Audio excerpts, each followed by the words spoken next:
Welcome to the Slop Farm. Enjoy the video. In this video, I will show how to play Valorant on keyboard Ps5.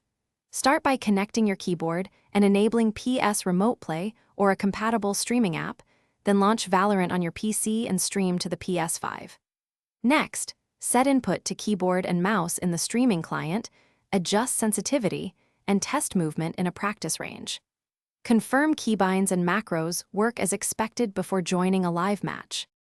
Choose keybinds that keep essential abilities and movement reachable without stretching your fingers, and keep your most used actions on comfortable keys.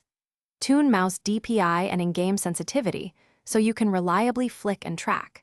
Test small increments until aiming feels natural.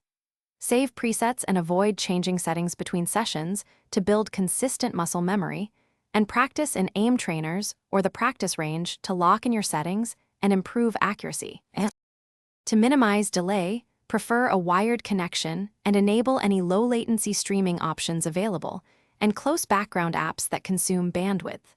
Fine-tune dead zone and smoothing settings so your inputs feel crisp and predictable, and rehearse common utility lineups and recoil patterns in the practice range to build reliability.